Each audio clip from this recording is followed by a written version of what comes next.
Hello and welcome to Mediumship Matters with me, Hannah McIntyre. And it's all change here again.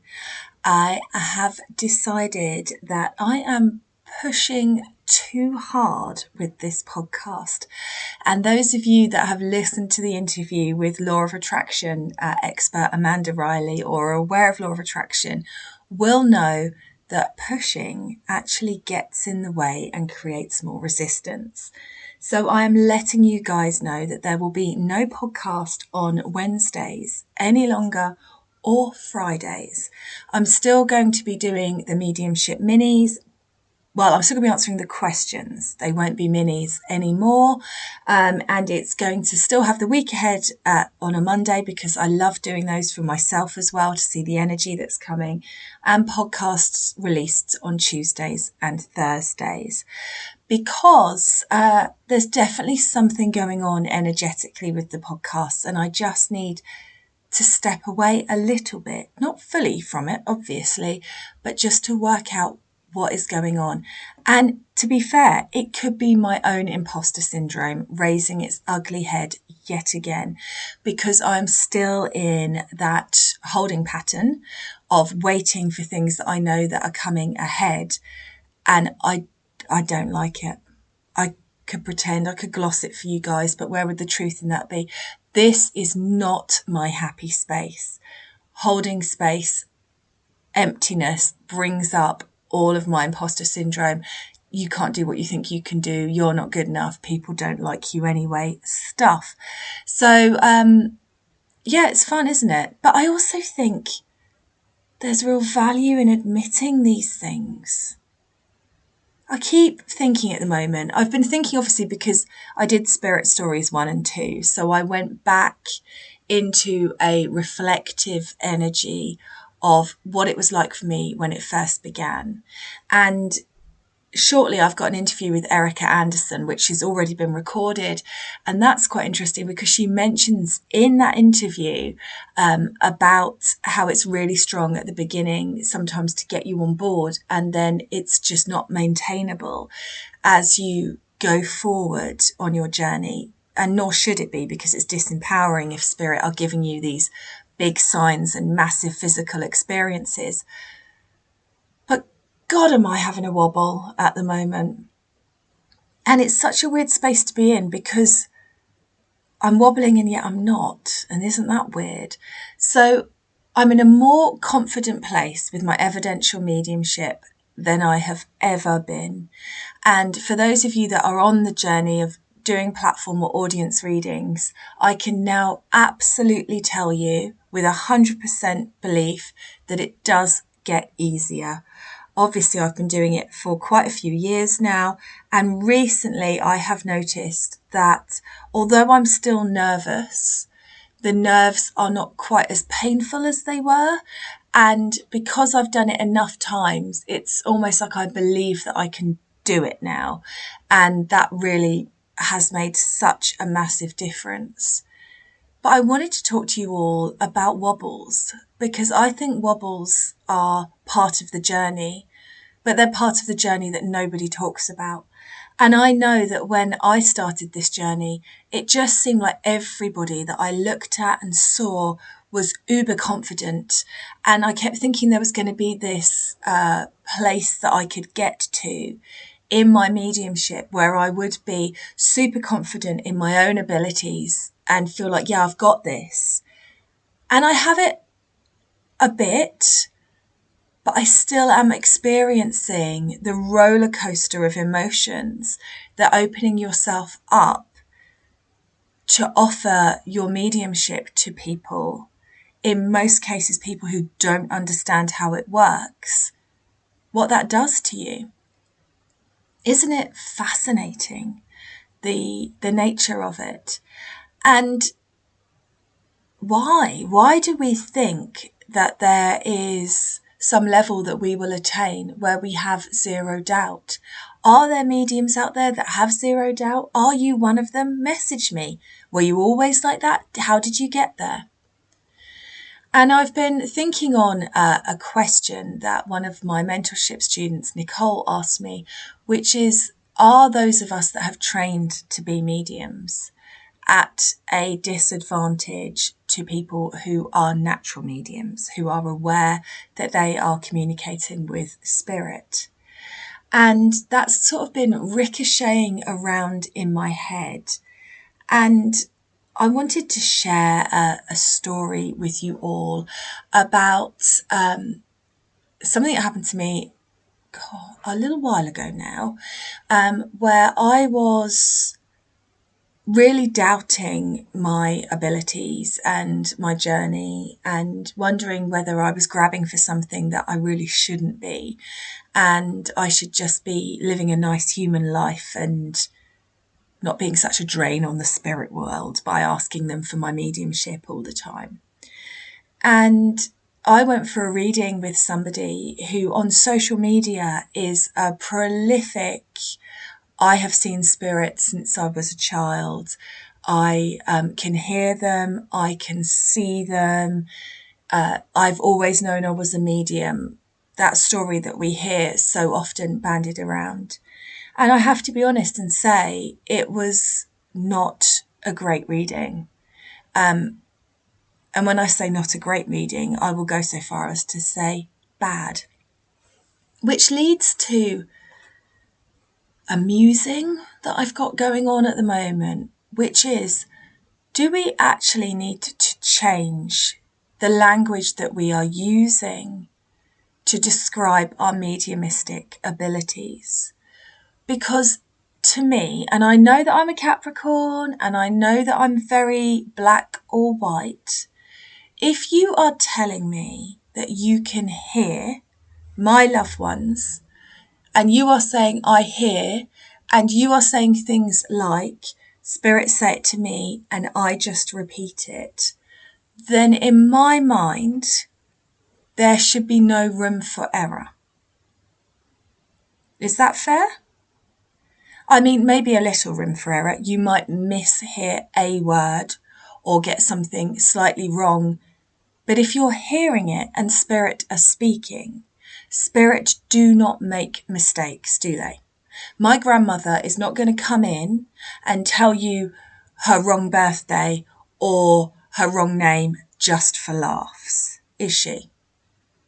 So if you are saying that you hear the voice of spirit, then your mediumship should be 100%, should it not? Is that too harsh? If you're hearing them, then why would they say the wrong thing? Do we imagine spirit there like, just tell her I died of a heart attack even though it was cancer and it was really painful for everyone watching me slowly expire? That's not spirit, is it? And it's the same with seeing. If you are telling people that you see spirit with no context, when you actually mean seeing a spirit in your mind's eye, if you physically see spirit, there is no room for error in a description. Is that not fair? If you're seeing them with your eyes, then tell me what they look like. And actually ask them to hold up a sign with facts written on it that you can then read, which you will then not get wrong. And so what that started, that kind of question, wobble in me, is a really, I think, interesting thing to talk about, because what it did was, when I kept hearing people saying, I hear spirit, I see spirit, I started thinking that maybe I shouldn't be doing this work, because it's not like that for me. And I started thinking that maybe that whole idea of a gift is actually true after all, and that there are mediums that can do something I can't. And therefore, should I be continuing to demonstrate mediumship and work for the spirit world if I know there are people that can do things that I know I can't? Is this like when you go to a mechanic to get your car fixed and they say, oh, I can't do air conditioning, so you'll have to go see another mechanic? I don't know. That's probably a really bad example. But should I be making that clear to people? And if I'm making that clear to people, doesn't that undervalue me as a medium, etc., etc.? And that really has taken me on quite a bumpy, emotional journey over the last year of what I think I know, which is how I think spirit works. But actually, what if I'm completely wrong? And what if people can honestly hear spirit? And chewing around in that. It's the same with the blend, and I probably have talked to you about this before, but this is all coming up at the same time. It's all part of what Spirit are wanting me to talk about. If you tell me that when you are doing mediumship, Spirit are speaking through you, and it's nothing to do with you, it's just Spirit speaking through you, then I would expect you to be able to give an address in a language that is not your own. So if you're an audience and you're traveling to Germany, you wouldn't need an interpreter because the spirit world, in their infinite wisdom and knowledge, would understand that the audience was German and would just speak German to them. If there's no involvement of you there, then that would be possible, right? Like when you would go to see a trance medium, that trance medium would be able to give you, it would be 100% reading, wouldn't it? I went to see a trance medium once for a reading. I've been working with the spirit world at that point for, 6 or 7 years. And apparently the only thing the spirit world wanted to say to me was, I've been on a journey and I could do mediumship if I wanted to, which might have been a spiritual slap. They might have been telling me to get back in my box, but I don't feel like they were. So that's not really trance then, is it? Or is our expectation and understanding of trance wrong?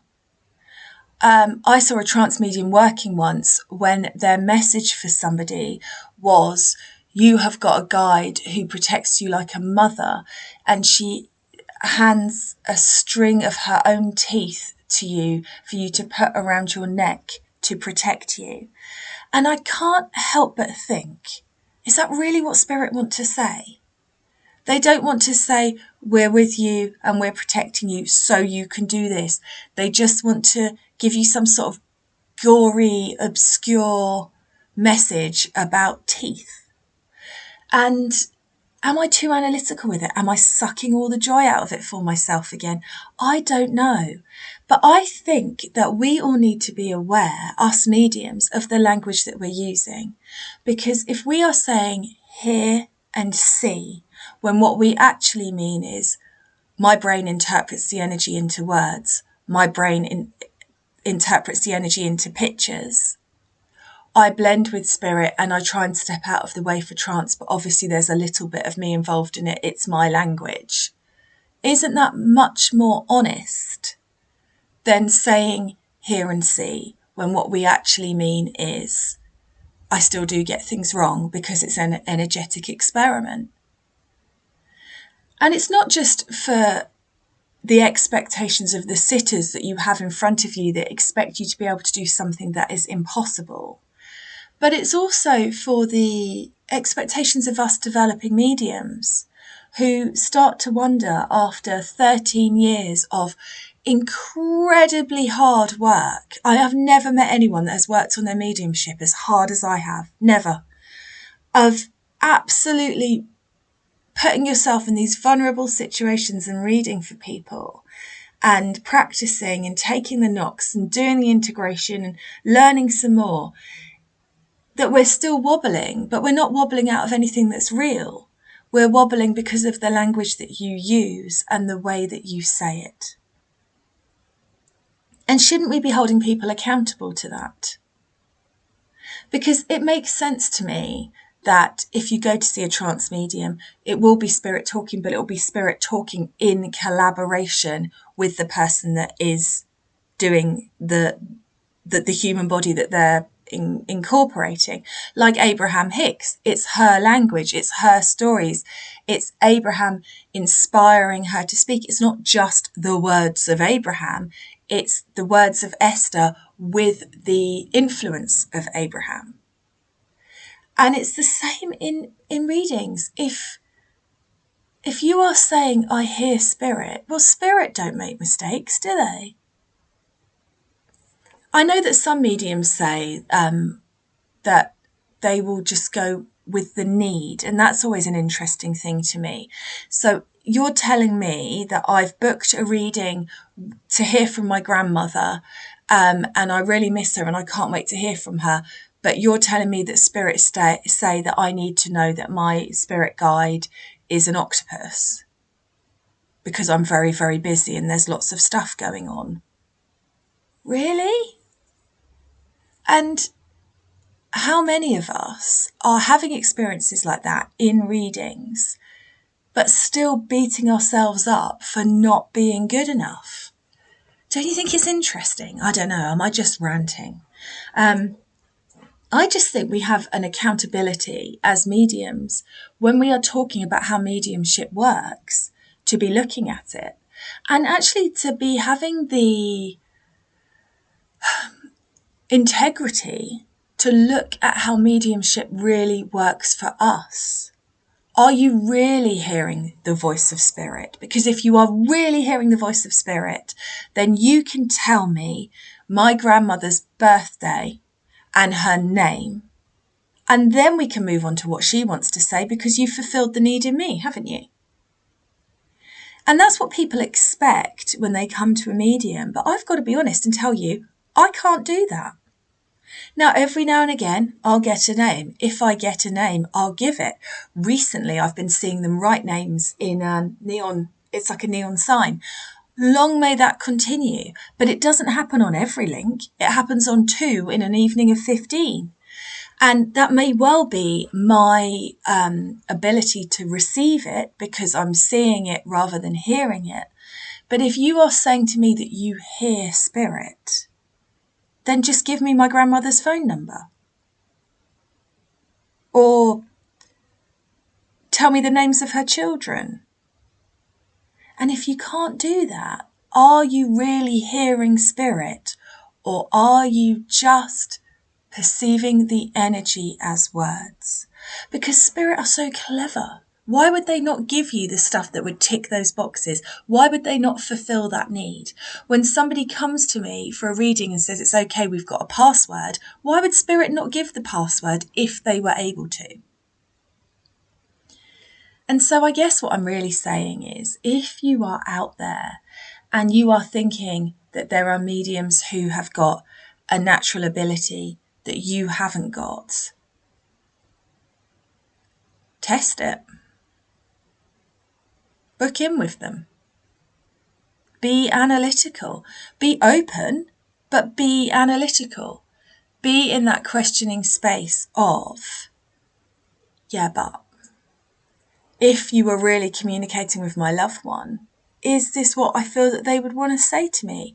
And I'm not saying if you were really communicating as in the spirit world aren't there, because I absolutely know that they are and believe that they are, but how that communication works. I start every den by explaining to people that their loved ones in the spirit world do not have a voice box. And that has always been my thing. They don't have a voice box, so they're not talking. They are no longer in a physical body. And then even with that, I started to wonder if I'd just completely got that wrong, if I was using that as an excuse for my poor mediumship, if I was using that as an excuse to make me feel comfortable, because I'm comfortable in that space. I'm comfortable with it's an energetic experiment. Sometimes it works, sometimes it doesn't. Sometimes you can get mind-blowing, amazing evidence. Sometimes you wish you could have done better. I'm comfortable in that space, but is that just a space of excuses? And if you are going to be the other way and say, I see, then describe what you see. And it will be infallible, surely. I don't know.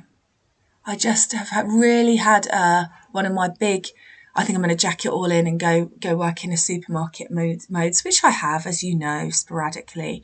And I think they're important to have because I know that I always come back and choose mediumship again. But there's definitely resistance in me. And I'm still working through my imposter syndrome. And maybe I'm doing things that make me comfortable with it and not pushing myself enough into the spaces and the areas that I am uncomfortable with it. I just really find it frustrating, the public persona of mediumship, of, doing mediumship links on our podcast, but editing them so the gaps and the ums and the ers are taken out. It's disingenuous to me. All these mediums that you see online, doing their social media things, getting people into their cars and then saying, I've got a spirit for you. And now we all know that they're fraud and it's actors going in and it's pre-prepped and it's all done. But then people still watching it and expecting that to be real when they come to me for mediumship. And, you can't do anything about the actor mediumship. You can't change that. My problem is the people that are doing the work and working with the spirit world, but are still propagating a mistruth. And I'm going to be absolutely blunt here and say, if you are editing your readings before releasing them to the general public and taking the gaps out of them, you are being disingenuous. You are misrepresenting mediumship. If you are taking out all of your no's and your ums and your repetitions and your pauses, you are misrepresenting mediumship and you are being disingenuous. And I get it. It's hard. It's hard to put yourself out there unedited, in the whole ugly, unpolished rawness of it. But do we not have a duty to the spirit world and to each other to be real about how it works? And also, are you not just creating a rod for your own back where people will listen to your readings or listen to what you're talking about online when you're saying this is how your mediumship works? And then they will go to you for a reading and they will expect you to be able to do something that you are not able to do. Surely. I do still feel like we are riding this wave of change in mediumship. And I'm glad for it. But it's not an easy place to be. It's not an easy place to be when you are trying to hold yourself accountable to a standard that other people aren't. And it feels sometimes like you're failing, but you're not, because what they are offering out there isn't real. So this is a little insight into what's percolating and ricocheting round me in this space of wanting so desperately for us all to up our game and change and shift into the new vibration. But honesty is surely the new vibration, truth. Also within that is, while I've got your attention and I'm ranting, is also the thing that we've got going on where it's just the same old, repeated again and again and again. Now, I get that my social media is mediumship heavy because of they show you what you look at. So I get a lot of mediumship. I'm really trying to get my Instagram back to drag queens because they're much more entertaining. But really, if you're setting yourself up as an expert in the public forum, so if you are offering your mediumship services or you are doing videos about your mediumship or talking about your offerings or anything like that, brilliant. We need you. We need you desperately. Shine your light, but make sure you're shining your light. Don't be shining a light that's been the same light that's been passed from person to person for the last 20 years. Sit with things and integrate them. There's a real lack of evolvement that I am seeing in mediumship out there at the moment. How can everybody be offering the same stuff in mediumship that was offered 20 years ago? How can there be no newness? How can we still be restricted into the old ways of doing and saying and creating if we are truly working with spirit and infinite wisdom, timeless, infinite wisdom? And you're going to talk to me about past lives, are you? Brilliant. Nothing new there, no? Great. Same old. Why are we not progressing? Because if we're truly working with spirit, surely we can't help but progress. Surely we can't help but be questioning. Why are people repeating the same things without discernment or integration? I had an interesting thing on a Facebook group recently, run by somebody I'm very fond of, who I think is just a really lovely cheerleader for all other spiritual people. And I may have told you this, and I'm so sorry if I did, but that's what the skip button's for. And she was going to be doing some work with children, and she put a thing on her Facebook about, as part of her workshop for children, she was going to do spell pouches. And this know-it-all Karen commented absolutely angrily, really burnt her down in flames about doing any sort of spells. And this woman had a Be Kind header on her Facebook page. Yeah, perfect, absolute perfection. But completely just, how can you, spells are bad, blah, blah, blah. Where did she get that from? And why isn't she sitting with it and thinking about it? We don't really believe that we can do what they can do in Hocus Pocus, do we? If you're like me, Practical Magic is, it's one of my favourite films of all time. But I know that witchcraft like that doesn't exist. There aren't green sparkles coming out of my cauldron, but there is intention. And whether you are creating spells to do that intention, or you are lighting a candle and writing it on a piece of paper, which is kind of a spell if we're honest, or you're sitting and focusing it on manifesting it, which is kind of a spell if we're honest, we are still using that kind of energy. So how is it that people who work for the spirit world can be so limited as to just repeat the stuff that they were told again and again and again without growth?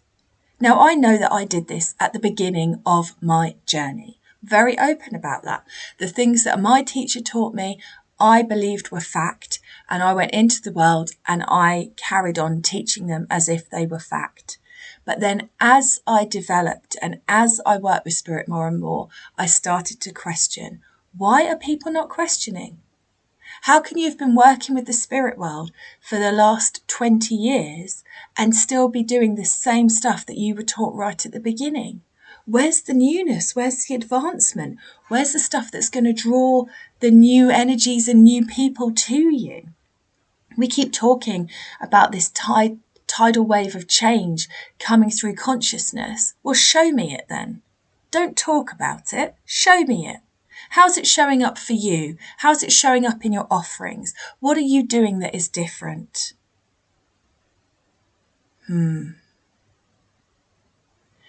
So, change, shift. If you are one of those people, my people, who are just increasingly finding yourself turned off by the stuff that is out there, use that as your fuel and question everything. Question everything I say, question everything you read in a book, question everything that you think you know, because it's only in the undoing that we create space for unfoldment and newness. And if we keep on doing things the same, there will be no progression. We want the world to change. We want there to be this mass awakening. We want people to understand what we do and how we do it. So are we showing them? Are we showing them the reality of it? Are we talking to them about it? Are we educating ourselves and others? I saw a social media medium the other day doing a self-love talk with a filter on. I mean, you couldn't make this shit up, could you? It's really important you love yourself and know that you are worth love. In fact, what they did was they had a quote on their thing, and they were doing that thing where they do puppy dog eyes and point at the quote and make it into a video. Woo! But also, how can you not see the irony in that? That you've got a filter on while you're talking to people about self-love, and you're under the age of 30 anyway, so what are you going on about? And I'm not talking about not improving yourself. I'm just talking about being real with it.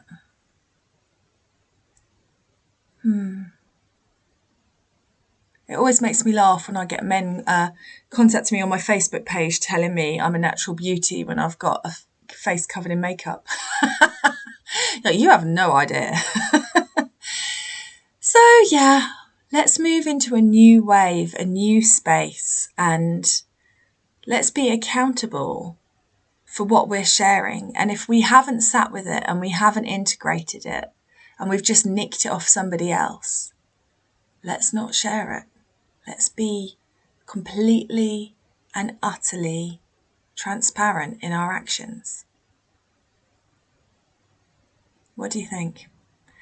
Let me know your thoughts. I know this is an unusual one for me, but I would love to hear what you're saying. I was trying to go down another topic today, but nothing was inspiring me apart from this. This is what I had to talk about. So now I have done it.